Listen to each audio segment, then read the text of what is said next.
Valerian, he comes to the throne after Emilian is dead, and he ends up setting up a quite interesting regime, which lasts for about 7 years, if I recall. What he does, which is quite interesting in its innovation, is he divides the empire between himself and his son Gallienus. Gallienus is in charge of the west, pretty much, and Valerian takes charge of the east and Balkan provinces.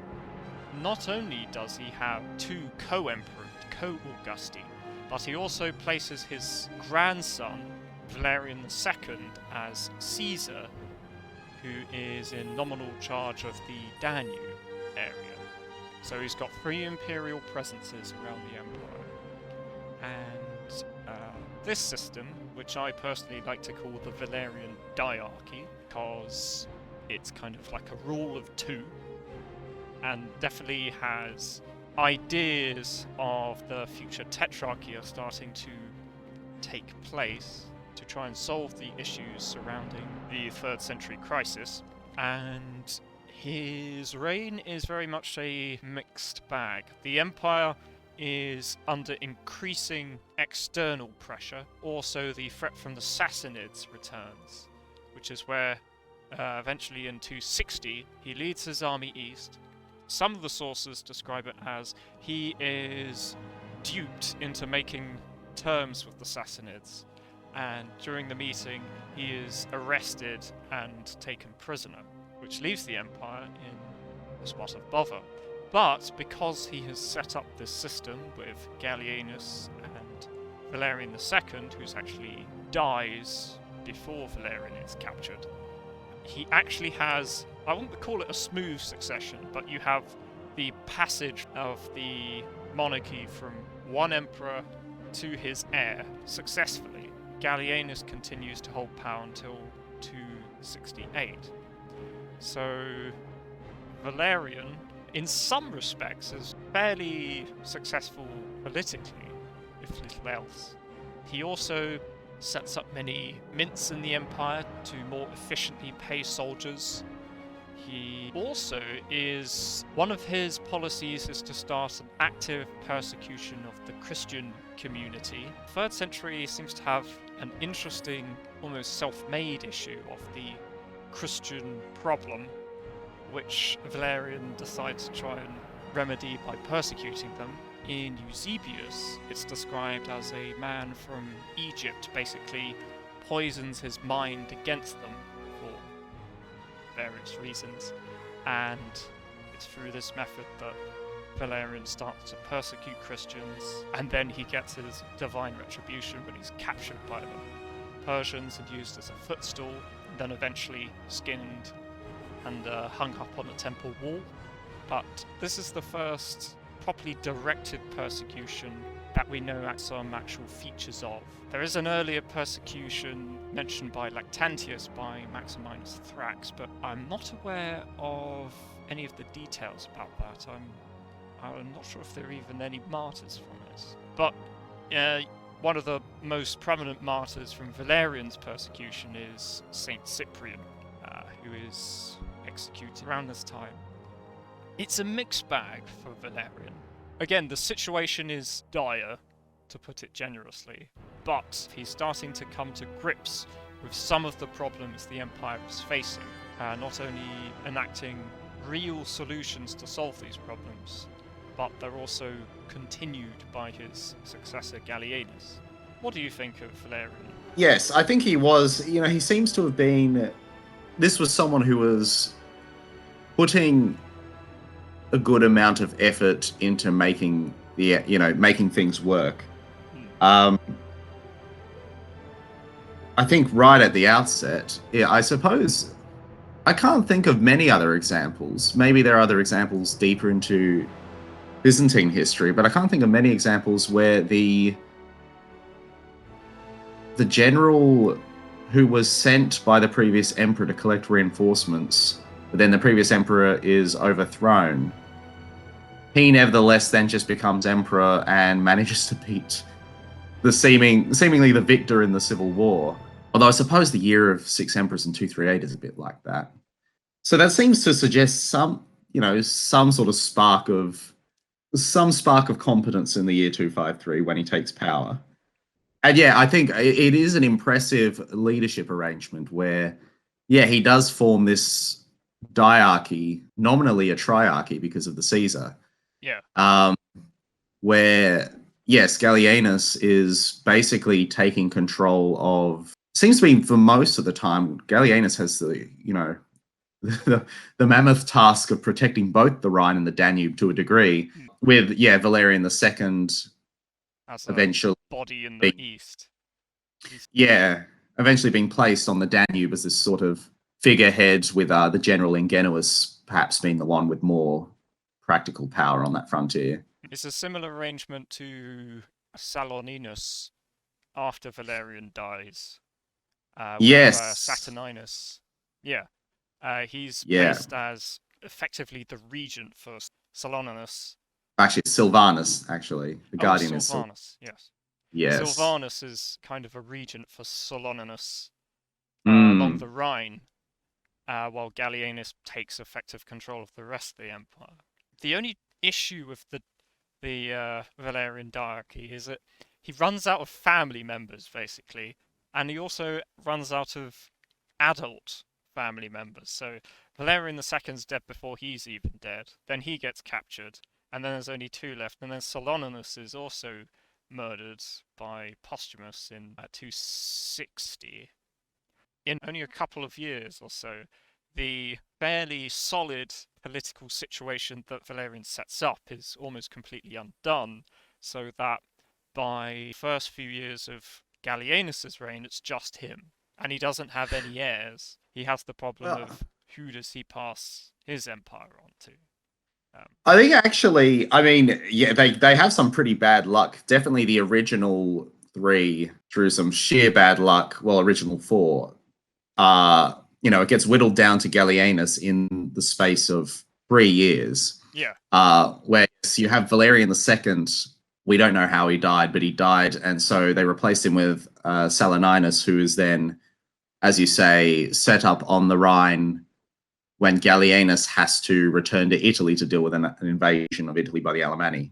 But actually, there are, in the 260s, you do get little hints and just names without much personality attached in the sources to 2 figures in the family who are there. But it actually seems a little bit, my take on it would be that Gallienus, after having lost both his sons, one for reasons no longer known to us and the other because of Postumus's rebellion, having lost both of his sons and his father, maybe sort of backed off the Imperial College idea, because he does have a brother, yes, like Licinius Valerianus, and he was consul in 266 maybe, and we know that, I think Zonorus mentions that he was butchered by the Senate in 268 when they heard that Gallienus had been assassinated. Yeah. They also mention that he had a surviving son who was butchered in that same event, and that might be Marinianus. There is some reference in the sources to a boy called Marinianus. I think he may have even been set up as consul in 268, the year Gallienus is killed.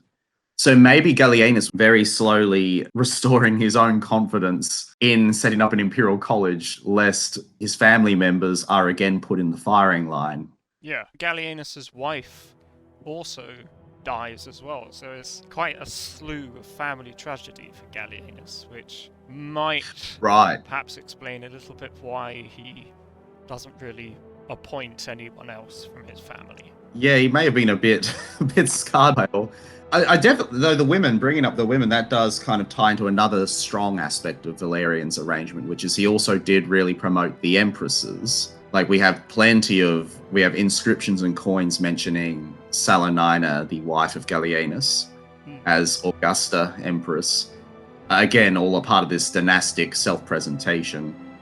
There are also coins of, her name is Mariniana, and she seems to have been the wife of Valerian, but she was dead by the time he became emperor, and she's honored as Diwa, deified woman. Yeah.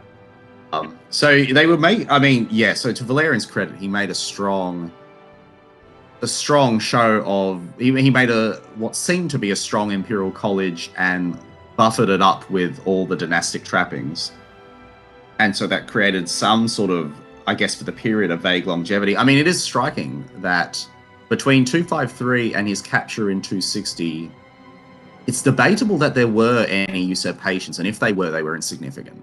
It may be that there's just the only ones that happened in that 7 years might be just fictional ones made up by the Historia Augusta. Yeah. And so they seem to have established quite an exceptional degree of stability. As you say, this is also the period when the empire is starting to expand the imperial mints, creating more and more imperial mints in the provinces in a way that's going to be very convenient for the army. Ready access to coinage in Serdica and Antioch, right near the frontiers. So that's an important development that will continue to be developed by future emperors. Valerian and Gallienus, between them, set up the most mints during the 3rd century out of any of the emperors. Oh, wow. I can't remember the exact figure, but it was like a good dozen or so mints that were set up, and they're all, you can tell they're for the army because of where they're being set up. They're like in the Balkans, in the east, near the right. They're all right near the frontier, so that coins can be quickly minted and issued to the soldiers. It's also logistics as well. You don't have to mint coins in Rome, then cart them over to the frontiers to pay the troops. The distance between the two is massively shortened by having your mint in Siscia or Byzantium or somewhere like that. Certainly, and I think, Valerian does seem to be putting a good amount of thought into having emperors on the different frontiers and the East Provincial imperial mints. He's clearly putting a lot of thought into how you protect the frontiers. There's even epigraphic, inscriptional evidence of this sort of super general of Africa in this period that was created. This Octavianus, general of Mauritania, Numidia, and Africa, because evidently there were issues with the Moors at this time. Right. And so he created this kind of super original command to deal with the issue. Where he falls short, Valerian, so I mean the big one is of course his capture. Yeah. It's a massive humiliation. He's the only emperor to be captured out of the Roman emperors, and another emperor isn't captured again until 1071 at the Battle of Manzikert. So yeah. I mean, if for a long kind of lives in infamy. I think I remember seeing artwork of the capture of, is it Romanus, the guy at Manzikert? Romanus IV, yes. Yeah, with the foot of Alp Arslan on his neck, I think, which sort of reminds one of Valerian being used as a footstool. And might be perhaps, I suppose that's a unit, this sort of symbol of submission, but maybe it's also inspired by the Valerian stories. Yeah, as we mentioned, as we talked about with Decius, the persecution stuff I think does need to be contextualized. So it makes sense why Valerian, this sort of clearly a bit of a problem solver emperor, would decide later in his reign, I think 257 it begins, that maybe the Christians are trouble. But that's not excusable, but it sort of makes sense in terms of, so he didn't do amazingly against Gothic raids, for example. We do hear about towns and fortresses along the coasts of Asia Minor, and also Colchis on the Black Sea being sacked by Heruli and Goths. And so there seems to have been some trouble on that front. I think that's another interesting thing, that the Goths use ships to attack the Empire. If I recall, there's a huge Gothic campaign in that area. They sacked all sorts of cities like Athens and so on, which in times gone by had been fairly safe.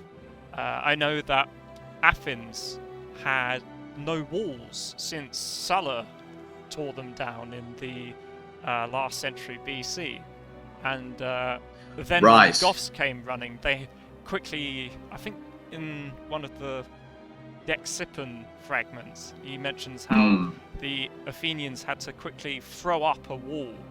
And I think there are actually still archaeological remains of when they threw this wall up, because it was done in such haste. They built the wall through the forum and stuff like that. Right. So Yeah. the Goths were a real threat, and the unique use of ships, like the Vandals later on, gave the Romans a bit of a shock, really. Because Zosimus mentions that they were they'd threatened merchants and sailors into giving them, or basically sailing them around, or giving them their ships. Yeah, they'd sort of show up near the Bosphorus and take control of these fleets. Yeah, I think, and that's a problem that'll get much worse in the reign of Gallienus. We're sort of seeing the beginnings of those troubles under Valerian. Yeah. But Edessa, I mean, I think it's hard to... I have some sympathy for him here, because his army was suffering from plague. Meanwhile, Shapur is besieging Edessa.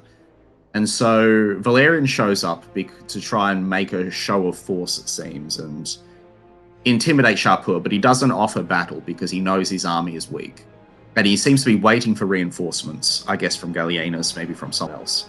But we're told that the garrison... I mean, there are lots of various accounts of this campaign, but from what we can piece together from the details, the garrison at Edessa successfully sallied against the Persians in a way that gave Valerian unearned confidence. And he therefore appears to have accepted battle with Shapur after seeing the good job that the garrison did against him. And there's some vague reference to Shapur managed to surround his army, outflank them, I guess with superior numbers of cavalry and just better cavalry, and got him in a bad position, defeated him, and Valerian ultimately was forced to negotiate with him, at which point he got captured. So you can sort of see how he got to that point, but it's there are other points during his reign where things weren't going that great on the eastern frontier. We know that during Europos, we can see from archaeology that during Europos was sacked and never, this important fortress on the I think it's on the Euphrates. It's either the Euphrates or one of the tributaries, but was sacked and would never be repopulated. Yeah. And we can see the siege works with these extensive. There's even evidence of what looks to be chemical warfare, where Shapur, his soldiers in this battle in the underground tunnels appear to have been pumping some kind of poisonous gas at the Romans, and there's this big pile. They found this pile of dead Romans. Yeah, piled there after this gas attack. And this is something that evidently Valerian wasn't able to stop. Shapur, incidentally, just on a side note, seems to have been quite good at siege warfare, because he also took Hatra back in 240, which Trajan had failed to take. Septimius Severus had twice failed to take. Ardashir, his father, had failed to take. Hatra, and again, this is something where archaeology has shown these really massive Persian siege works. He clearly put a lot of effort into these sieges. Yeah. But I guess, returning to Valerian, so I guess I view him somewhere on the spectrum of mediocre to okay, because I think he was someone who was thinking about his issues, the problems of the empire, and was trying to find solutions. It's hard for me to give him to be too generous because of his capture. Yeah. On a side note, the issue of his fate is an interesting one. There is a case to be made that actually... So Lactantius is the earliest source we have for him being used as a footstool and for his body being flayed. Yeah. The body being flayed, that might actually be an allusion to the execution of Mani, who was executed later in the 3rd century by one of... that might actually be an allusion to that, because... the footstool thing actually seems to be an allusion to one of the Psalms, where it's something about making a footstool of your enemy. And there's an alternate version of events by the Arab historian Al-Tabari, who's generally regarded as a bit more reliable when it comes to Persian history.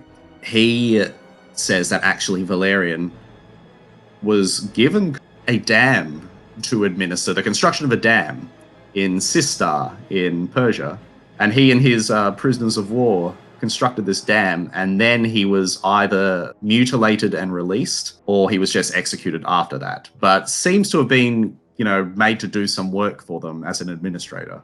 Yeah, Altabari is unsure whether he was mutilated and then released, or was just executed. Mutilated and then released sort of ties into that sort of, the Byzantines knew all about that. As for the Egyptian thing, that's kind of interesting, really. The whole, when you mentioned the Egyptian advising Valerian to conduct the persecution, I wonder, therefore, if Zosimus is alluding to that. And he says that Constantine adopted Christianity on the advice of an Egyptian.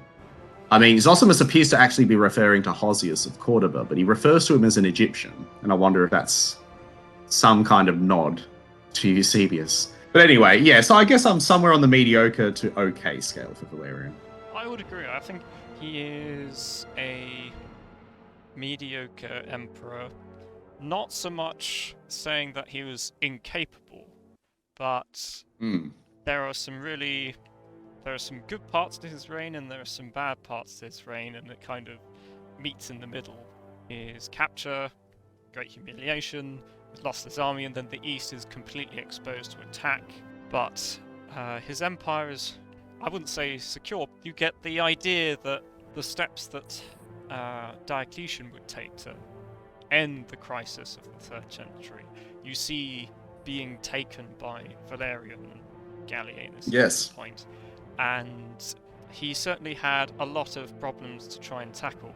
Some of the ways he dealt with them, so like lots of mints to mint money for the army, but at the same time, the actual value of those coins being minted went down significantly. So like at the start of his reign, so under Aemilian, the Antoninianus, which was essentially the kind of standard currency of the empire, you had the copper coins, the silver coins, and the gold coins, which weren't used or minted as much, but you had the silver coins were the ones that were minted most. And it went from 35% in the beginning of Valerian's reign to 15% silver content in the Antoninianus by the end of his reign, 7 years later. And also the actual weight of the coin went down by 5 grams, from 3.4 to 2.9. So not only is the silver in the coins getting lower, but the actual coins themselves are worth less. So, which also had a knock-on effect for the copper coinage, which was tied to the silver coins, in that it's in his reign that most of the smaller copper coin denominations like the As and the Dupondius stop being minted, because by this point they're virtually worthless. Yeah. And also the Sestercius, which is the grand, massive blob of a coin, that eventually stops being minted as well, because the copper becomes almost completely worthless compared to the silver coin, which is continuously being worth less by emperors. Right. So that's not great. He's causing problems to solve other problems. And ultimately his capture will exacerbate the problems even more. Yeah, that's the thing. I came across this very good extract from a Oxyrhynchus papyrus, 1411, from 260. It's quite short, so I'll read it out for everyone. So, since this is in Egypt, by the way, so since the public officials have assembled and accused the bankers of the banks of exchange of having closed them on account of their unwillingness to accept the divine coins of the emperor, it has become necessary that an injunction should be issued to all the owners of the banks to open them, and to accept and exchange all coin except the absolutely spurious and counterfeit, and not only to them, but to all who engage in business transactions and any kind whatsoever, knowing that if they disobey this injunction, they will experience the penalties ordained for them, previously by His Highness the Prefect. So I think this really gets a good idea of kind of the economic disruption that's happening because of everything that's going on at the moment. Yeah, that people need to be threatened to use these coins. Yeah, it's like the banks don't want to open anymore because they don't trust the coins they're using, and now the local nomarch of the Oxyrhynchus, and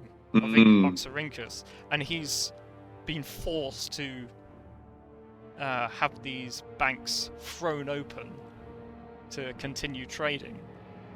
Yeah. To just keep the economy going. Yeah, that is pretty telling. Yeah. So, it's one example, and I think there are others, but I think it helps to illustrate the not just military problems, but also the dire economic problems that are happening as well, which also feeds into the military problems in that people are becoming more discontent, the morale kind of fluctuates considerably. If you don't have enough money to pay the troops, they're not going to fight, and so on. Or they may do worse. Yeah, or just the complete disruption of daily life at this period. Yeah. Much of the empire. There are some places, like I think Africa, the effects of the crisis are far less felt, but other places like the Balkans just get completely laid waste to. The Balkans, kind of northern Italy, Gaul, Britain, sure. By the end of the third century, archaeology does show that Britain and parts of northern Gaul have show signs of serious neglect after a while, like much urban decline, a diminishing of the military forces present, and there's a paper out there that argues that Amorica in Gaul basically suffered a sort of social and demographic collapse for a period of time during this era. Yeah, Africa, that seems to be doing much better. There's still a lot of building activity. Since we're talking about the economic factors that are sort of beyond, that are going to be affecting the ability of the empire to function. Also climate, we're getting to a point in the century where climate would be a factor, because paleoclimatological work has shown that there were a bunch of volcanic winters caused by volcanoes elsewhere in the world. That appears to have caused a period of dry, cool weather in Northern Europe, which is probably one of the reasons why the Germanic peoples east of the Rhine, north of the Danube, the worlds they live in are probably being affected quite badly from a climatological perspective, and that's going to be affecting their agriculture. So that might be a reason why they're also having to rely more on plunder than before. We also know that the Nile, again, paleoclimatological work suggests that the Nile flood was becoming more irregular in this period as well. So that would be affecting grain production. And of course, there's, returning to the foreign policy side of things, the 250s is also the first time we hear of the Franks. And they appear to have become quite a strong confederation, just like the Alemanni were, who are first attested in the 210s, and the Goths first attested in the 230s. So we're seeing this rise in these large Germanic confederations as well. Maybe in some way related to climate, but in some way they're clearly there's something dangerous happening on the frontiers. The barbarian kingdoms themselves are, by this point in the 3rd century, the gap between them and the Romans has decreased quite a lot. They are more organized. They're starting to be more like kingdoms rather than your more traditional barbarous tribes. Their weapons and armor are more on par with the Romans. Not quite the same, but they are improving significantly, as well as elements of training and cohesion. Yeah, I guess the thing is, the longer the Romans are interacting with the Germans, and the longer these frontiers are stable, the more that the Germans are going to be influenced by Roman military tactics and organization and political power structures. And so to a degree, it doesn't surprise that simply naturally over time, the Germanic peoples, especially when they're being preyed upon by ambitious generals and emperors, are going to start taking a page out of the Romans and will start forming these larger confederations, whether to plunder more efficiently or to defend themselves better. Yeah. So yeah, it's sort of a natural progression.